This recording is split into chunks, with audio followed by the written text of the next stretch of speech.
Hey, everybody, welcome to episode 83 of The Complete Game. I'm your host, Curt Schilling. He's your co-host, Garrick Schilling. What's up, G? Not much. Happy birthday, Dad. You had a birthday since we Thank last you. spoke, so I did. Not a lot of news on the baseball front. Josh Naylor re-signed with Seattle. The only big news out of that was that apparently the Pittsburgh Pirates were going to go all in with an offer near $90 million for Naylor. And rumor has it that the Pirates are in on a couple big names this winter, which, will be shocking if true, but would be nice to see. Special episode. A lot of people are very interested in the day-to-day lives of professional athletes. Well, I think everybody is in a sense, and there's a lot they just don't know, and there's a fascinating underworld in professional sports, and we're going to give you a little glimpse into that tonight. One of the gentlemen who has been a lifelong friend, he was in charge of the clubhouse in Philadelphia when I was with the Phillies, and for many years after. Clubhouse manager Frank Coppenbarger will be joining us shortly, and we'll get a chance to ask him questions, talk to him about the life. And like I said, there's just a ton of stuff. Gary, having been on that side of it, got to know everybody in the clubhouse pretty intimately, because that was his home for years, from 95, 97-ish, 98-ish, on through the end of my career. I used to bring him into the clubhouse every night, and clubhouse guys were babysitters, even though they didn't know it. how's it going, Frank? Good. How What's are up, big you? boy? Shill, Good. Garrick, how are you guys? So without further ado, let's welcome in Frank Coppenbarger. Frank, how are you, my friend? What do you say, guys? How are you tonight? Been a while, brother. Been a It while. has. It has. Definitely. So, this conversation is going to go all kinds of ways, and fascinate people endlessly, just because, um, Frank, you were integral and central to the part of the lives no one ever sees. And I always said in my entire life, of all the books written, the book that hasn't been written is the most dangerous. If a clubhouse guy decided to write a book, the amount of exposure he would give to things that people would not believe would be enough to sink the Titanic. The things you saw, the things you were asked to do, the things you were asked to not see, the things you were asked to, and I think about guys, and Frank, first of all, Frank, the name of your podcast. Planes, trains, buses, and ballparks. Right. That's Planes, Trains, Buses, and Ballparks is Frank's podcast. Please check it out. I was a guest on it. We had a blast talking. But there's a world that exists that people don't see. Frank. It's I argue that the reason I was always so kind to clubhouse people is because people never understood that was my family away from home, and I mean truly my family. I mean, from washing my underwear to making my travel plans to babysitting my kid during a game, you did it all. And just talk a little bit about how long you did it for, how you got started, and what it was like. Well, I guess I'll start with the start. Believe it or not, I started working around a ballpark when I was in fifth grade. I was 11 years old back in my hometown, Decatur, Illinois. And the San Francisco Giants had a Class A farm club there in the Midwest League. And I caught on as a bat boy. And I worked a summer job at that ballpark from 1967 through 1974, which was the year I graduated from high school. And ironically, the year that we lost our team and they tore our dilapidated old ballpark down once and for all. So that was kind of my start. That's kind of how I got the bug. But honestly, I never really thought I'd be in baseball. And I went to college for a couple of years and I'm like, I don't think this is for me. I really miss baseball. I want to try to get in. So I started right back in the Midwest League in Davenport, Iowa, in Quad Cities with the Oh, Angels, and I worked there 1 year. And Chuck Cottier was the manager of that wow. team, and he really liked me. And the next year, he got promoted to the California League to Salinas, and the GM asked him if there's anything he'd like to have, and he goes, "Yeah, I'd like to have Frank out here with us with our team to take care of the clubhouse and the equipment and everything." So I guess you could say I got moved up. Then that Nice. And then I was supposed to go to AAA in Salt Lake City the third year, and the job fell through. And as luck would have it, the year before, Jimmy Williams, who later managed the Astros and the Blue Jays and Red the Red Sox. Sox, he had been our AAA manager in Salt Lake City. The Angels let him go, and he got a job with the Cardinals in Springfield, Illinois, in the American Association. And literally, I just went over there when they had the press conference for him, never thinking I'd work there. I just went over there to see him and have a couple beers after it was over. And I met the owner of the teams. When my Salt Lake job fell through, I called the guy and he hired me. So I worked there 2.5 years, and then there was an opening in St. Louis for an assistant, and they called me and brought me up to the big leagues. So I got my call, and then Lee Thomas, What year who was that? What year was was what year did you make your debut? in Okay, August of '81, after the good strike. year. The first big strike in baseball was a 2-month deal in '81, and the guy that was the assistant for the Cardinals, he left. He got a job. He had recently gotten married. He needed a better job, and Right. he left, and there was an opening, and they decided to give me the chance. And so I moved to St. Louis, and I was there through '88. And then Lee Thomas, who was our GM there with the Phillies, he got the Phillies GM job. And about 6 months later, he called me and asked me if I'd like to be the head equipment and clubhouse guy for the Phillies. So I took it. And the rest Nice, is nice. history.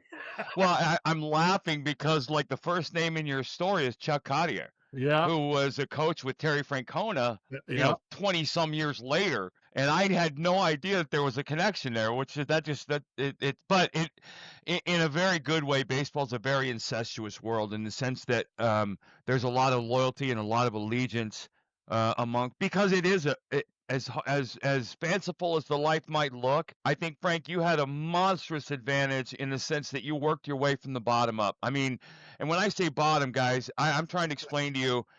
When I was in Elmira, New York, we had clubhouse guys in every city. Yeah. But at Clubhouse Guy in Elmira, New York, we had showers with exposed wires. We usually had like concession stand hot dogs for spreads after the game. Right. They still had to do our laundry. We still had to travel, and you're talking about for minimal money these guys work. Yeah. There's a love there that a lot of people don't see, Frank, and I think that is actually I got a little chill saying that, but there was a piece to it where when we made the postseason in '93 and then in '01 and later in my career, it was always a very special time for the players in there because we got to bring you guys into the family as part of the recipients of the benefits of making it to the postseason.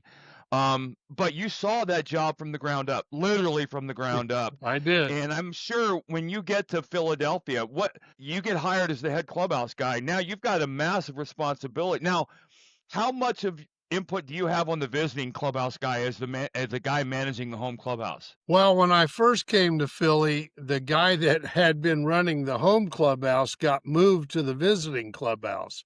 He had been there a long time, and they didn't want to cut him loose, but they didn't think he was the right guy for the home side anymore. So Right. Lee wanted me there, and they moved this fellow to the visiting side, and that didn't work out. So a couple years, actually a year later, I brought Kevin Steinauer, who was my bat boy in AAA with the Cardinals, believe it or not. I brought him to Philly, and he was my assistant for a couple years. And then when we had an opening, he took over the visiting side, and he's been there ever since. But in theory, I was their supervisor. I was their boss for him and his staff, but I very seldom did I tell him how to do it or anything else. Well, He knew. and I'm going to say this in as positive a way as I can. It's a lucrative life if you're good at it, right? And that there's a difference there because you're catering to not just 25 players, but 6 to 8 coaches, front office people, GMs, and all of the things that go with that. As Sometimes a their as a oldest home kid. clubhouse guy, you add in the players' families. Yeah. And players' kids and the things that go with that. Talk to me. So I want people to understand, first of all, how hard of a job it was. Talk to me about, let's talk about a normal day in the life of a clubhouse guy. You know, when you get up, when you go to the park, when's your day over, number one. And then talk about the travel day when the team comes back in town, what that day's like. Well, for me, I would go to work about 10:30 or 11 in the morning, but that didn't mean I wasn't on the phone from like 9 Right. till 11 o'clock And you're at talking my about a house. 7 p.m. game, right? You're talking about Yeah, a we're 7 p.m. talking, game. yeah, we Yep. played at 7:30 back in those days. So I would get there, 8.5 hours before the game, and it would be a good 2.5 hours afterwards before I got to go home. And then when we got the 93 group in there, you could double that. It was 4.5 hours afterwards. In fact, that's a good story, and I want to tell it because I finally, I was getting home at like 4 o'clock in the morning and having to get back up and go to work the next day. And I went to Lee and I said, Lee, I can't stay here like this. I got a family. I said, but I have an idea. I said, in Fragosi's office, there's a door or there's a wall that leads out to the concourse. And I said, I think if we put a door in there that will lock behind it, I couldn't allow you kooks to lock the door up. So I had to be responsible, So anyway, we bashed a hole in the wall and put a door in there with a crash bar, and then I could go home at a more normal hour, and they could stay there all night if they wanted. Yep. Sometimes they did. And that was the thing. So and what Frank's alluding to is a lot of teams, almost all teams, after a game, it's guys don't leave the park right away. The guys will hang around, have a beer, they'll hang out in the training room, get ice, whatever.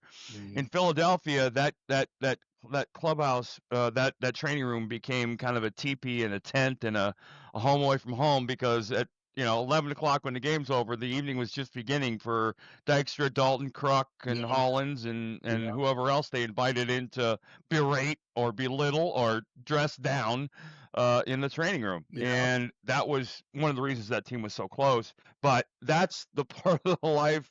You got clubhouse guys, again, they're doing laundry, they're doing everything post game. So they're getting there early in the afternoon as well, and they're staying for multiple hours after a game. yeah.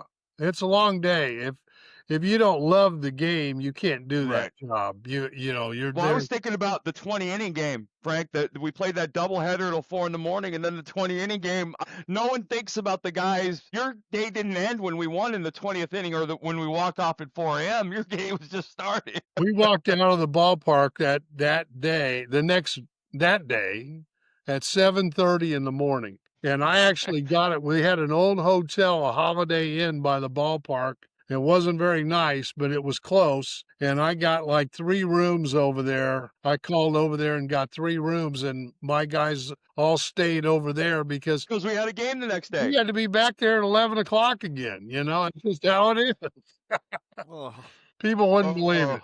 Yeah, but crazy stuff. now, yeah, and Garrick's going to jump in here. Garrick wants it because you were the first clubhouse guy Garrick was ever introduced to, and born in '95 when I was in Philly, and he started to become kind of a member of the club, which was always a big deal for the players, is being Right, able to bring your young sons and obviously your daughters, but it's just different for the sons. And right.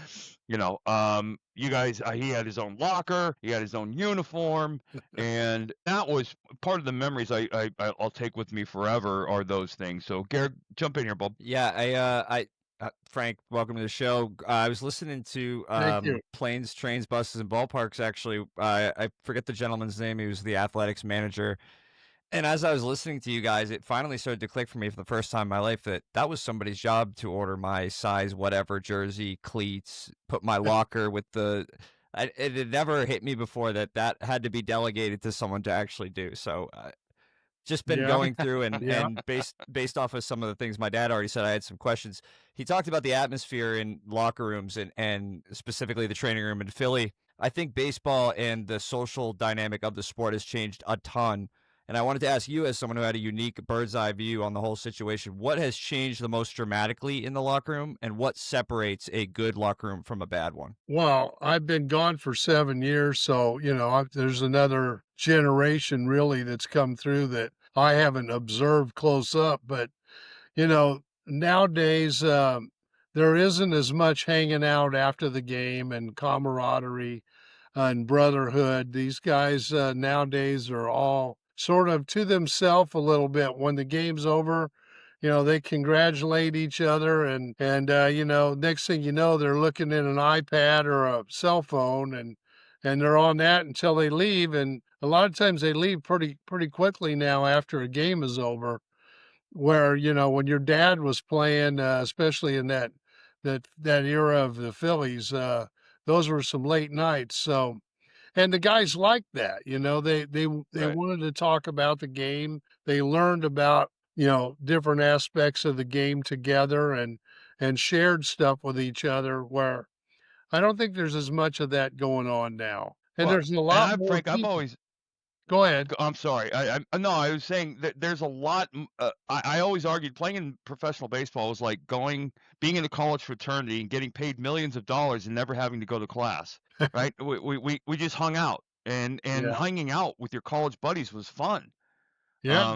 And so that was an integral part of a good clubhouse too. Right. Well, again, if you love the game, you love being at the ballpark, and you're not looking at your watch or your clock like if you're a factory worker, you're waiting for the whistle to blow so Right. you can get out of there where you're not like that at the ballpark. And when you start to be like that, it's time to probably think about getting out. Yeah, absolutely. Another one I had was, how do you like during games? Is that the most busy time for you, or is that where you kind of get to sit back and almost like an event planner watch the baseball game, the wedding, the whatever it is, and hope everything sticks and stays in place? Well, for me, I love baseball, and one of the reasons I wanted to be in baseball is I wanted to watch the game. So I would do a lot of paperwork in my office. That was a chance when the players weren't in there asking you for things. Except They were Lenny. all in the dugout or on the field that I could get caught up on, bills for bats and balls and uniforms and all the stuff that you get. And later on, I started doing the traveling secretary jobs.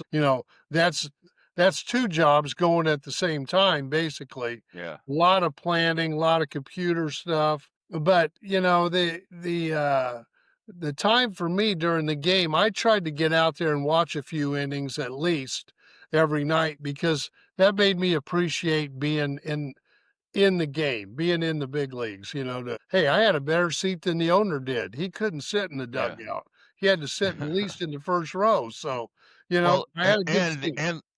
and Lenny never went into the owner's box and spit grape juice on the floor either. So Nobody would have if he'd have known where it was. Another one I had Oh, was, you just mentioned you were also in charge of travel. Uh, and I know that MLB guys are some of the most superstitious people in the world. So I wanted to know if you had one or two anecdotes, maybe from either of those jobs, where maybe some crazy travel thing where someone had 25 people in a city the day of the game, or a guy needs specific weird thing for his shoe to be a special, I don't know, superstitious baseball story, maybe. Well, I don't know about so much about superstition. I'd have to think about that for a second, but I can recall before they started doing the comp tickets on the computer where they could actually limit the player to, 4 family tickets and 2 friend seats. Well, if we went into a popular place like LA or New York or Chicago, I mean, there'd be 3 or 400 ticket requests on there. And, every bartender in Chicago and every pretty girl and the bellman and everybody else were getting tickets.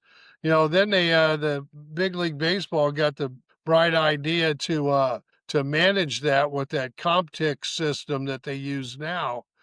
But, I remember one time when we played in LA and Randy Wolf was pitching for the Phillies and Mike Lieberthal was catching on a Oh, Sunday afternoon, and they were both from LA, and the entire blue sheet, which was the family, was filled. I mean, it looked like they went through the phone book writing down names. It was crazy. But there were some challenges with some of that stuff. Then you get some different guys like, I went to your dad's room one time because he had to fly home to see your mother. I think she was sick and not feeling so good, and he had to rush home from Miami. So I told yep. him I got him a flight, and that's right when I started doing the travel. I said, I'll go pack up all your stuff. Well, I know you can appreciate this, Gary. Yeah, his suit and tie was like thrown on the floor over in the corner, but his jeans, that he'd had for 10 years were folded perfectly. Yeah. So you never know what you're going to see.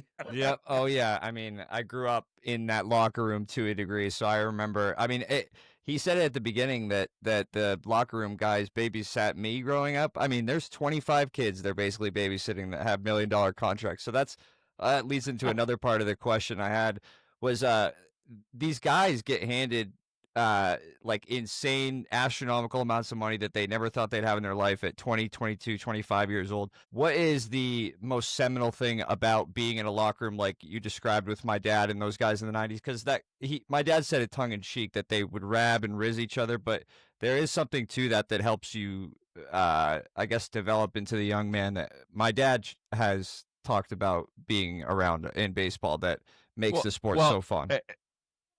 Frank, I came in, that was a veteran team in 92. Right. And I was a young player, and I was not part of Macho Row, and they weren't good. They weren't nice to me. And Lenny was always nice to me, but there was a learning curve in that clubhouse, and that's almost disappeared now. You don't quote unquote pay your dues anymore. You're No, supposed to be. they walk in and a lot of them now look at it like they should have been there 5 years earlier, Right. And the proper level of respect for the staff, for the guys, doesn't exist, right? No. They walk in and they'll look at you a day in the big leagues and go, "Hey, can you grab me this?" Instead of, it was always, and there was never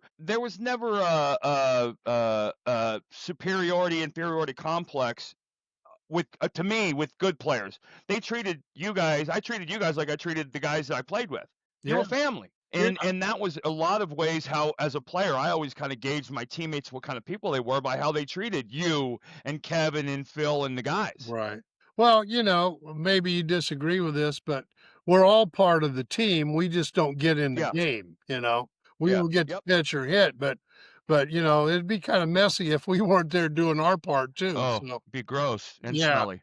Yeah, it would be. Yeah, no, but that is a big deal though, Frank. And I mentioned that earlier. A lot of people don't understand this, but when you go to the postseason, there's a thing called a shares meeting, and only the players who are on the entire roster from day one to the end of the season are in the shares meeting. Right. And basically, what you'll do if you go all the way to the World Series and win or lose the World Series, you allocate shares to everybody, and you can vote a half share, quarter share, cash dispersal, blah blah blah blah Yeah. blah. And I can remember those things getting, believe it or not, amongst millionaires, those meetings getting contentious because and I got to tell you, Lenny was one of the greatest ever, because Lenny Dykstra, who, all year he would threaten people with shares, and he'd do it with a lift, dude. Right. Just wait, dude. Just wait till that shares meeting. And at the end of the year, when people were like, "I wonder about this guy," Lenny would be like, "Hey, listen, dude, he's got to get a full share. I treated that guy like crap.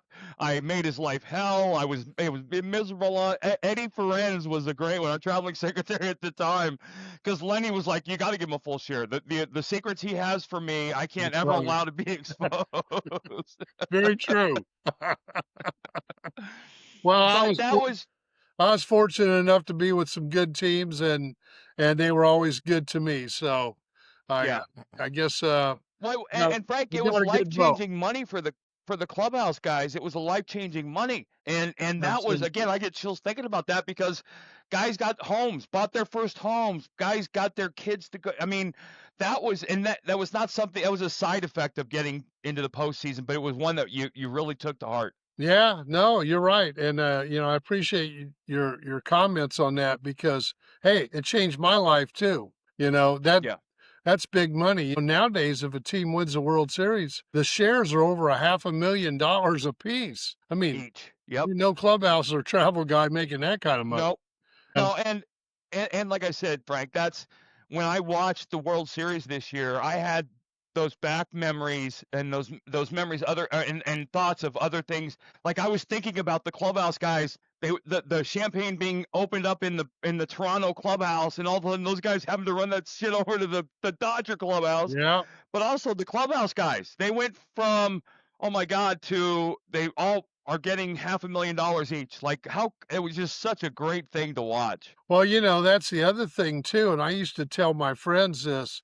Yeah, you feel like you got a pretty good chance of getting a share, but now the game starts and you can't control it. And you're No. at the mercy of your team winning, and you're living and Yep. dying with every pitch. I better not be on the mound with my underwear itching me in the 7th inning and distracted me, because Yeah. that's going to be a problem. Yeah.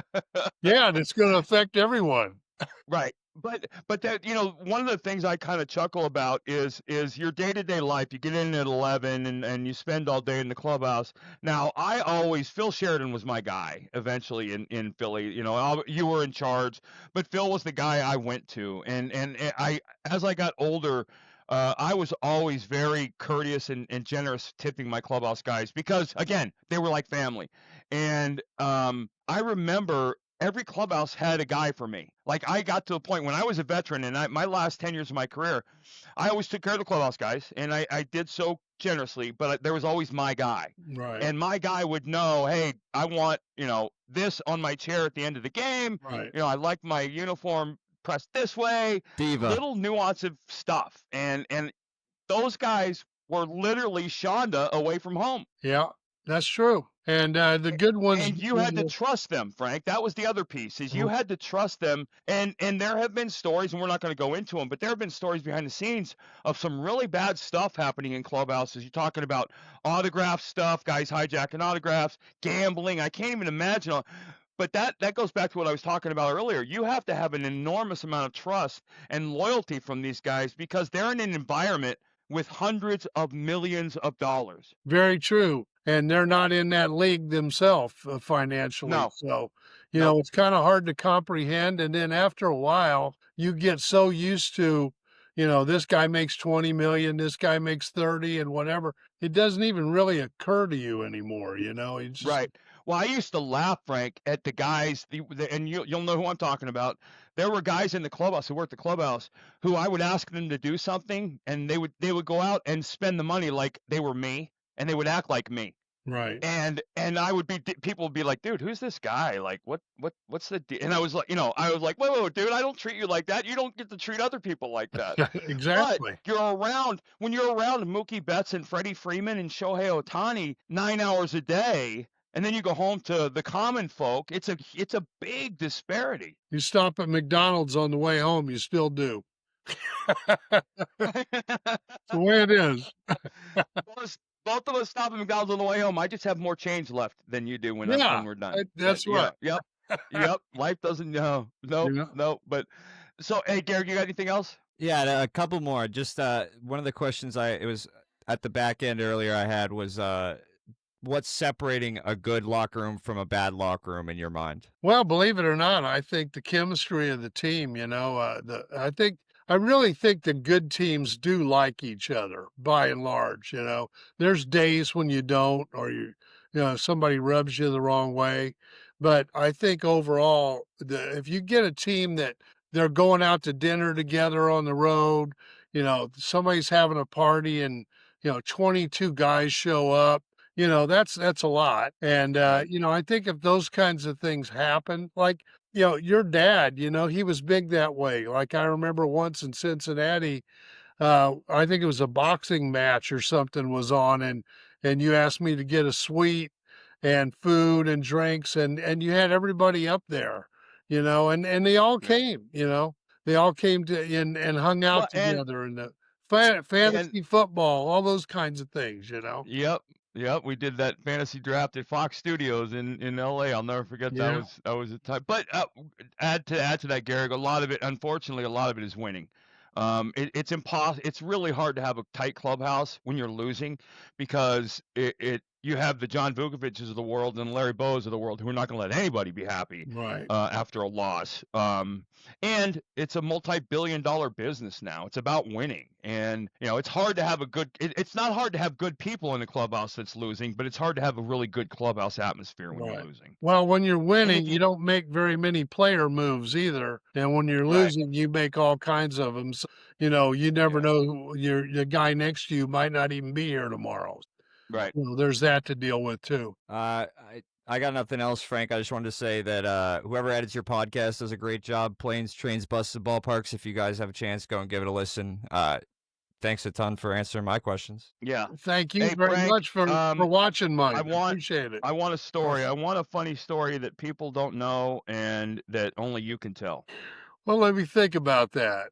There's so many of them. I think we could talk about something we chatted about a few months back when you were on my show, when the hurricane was coming to Miami. Again, another bonding event. You had a paintball party at, I don't remember what the name of the place was. Joe Robbie. Yeah, it's had 25 names. I think it was Joe where the Dolphins played. Yeah. Yeah. So anyway, the first 2 days the games are called off, and the weather was actually terrific both days, and no rain or anything, and no game. And we're down near the end of the season, so, and it didn't matter.